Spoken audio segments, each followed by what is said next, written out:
నేను కొడితే గట్టి కొడతా అని నేమన్నా చెప్పిన అయ్యా ఏందయ్యా కొట్టనికి అది ఏమన్నా ఫుల్లా ఆఫా గట్టి కొట్టనికి అని అడిగిన చంద్రశేఖరరావు గారు ఈ వేదిక మీద నుంచి చెప్తున్నా నీ గట్టి కొట్టాలంటే నీ కొడుకును వంగబెట్టి కొట్టు ఎందుకంటే ఆయన తిరుగుళ్ళు చూడు అటు చేసే వ్యవహారాలు చూడు నీ బిడ్డను 2 చప్పరి ఎందుకంటే లిక్కర్ దందాలో ఉండి ఈడ నిన్ను ఓడించిందే కదా ఆడ కేజ్రీవాల్ కూడా మింగేసింది నీ అల్లుడు భూదందాలు చప్పరి నీ అల్లుని పట్టుకొని 4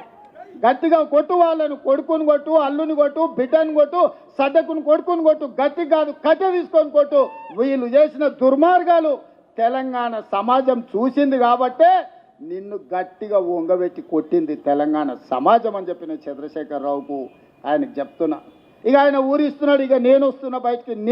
బయటకి అని అయ్యా నువ్వు బయటకు వచ్చినప్పుడు నువ్వు కుర్చీలో ఉన్నప్పుడే మా యూత్ కాంగ్రెస్ కార్యకర్తలు నేను బండకేసి కొట్టిరు మళ్ళీ వచ్చేదేముంది నువ్వు ముఖ్యమంత్రిగా ఉన్నప్పుడు నీ పార్టీగా అధ్యక్షుడిగా ఉన్నప్పుడే మా యువజన కాంగ్రెస్ పిల్లలు నిన్ను బండకేసి కొట్టి ఓడగొట్టి ఇంట్లో ఊసబెట్టిరు ఇవాళ కేటీఆర్ గారు ఊర్ల మీద తిరుగుతున్నాడు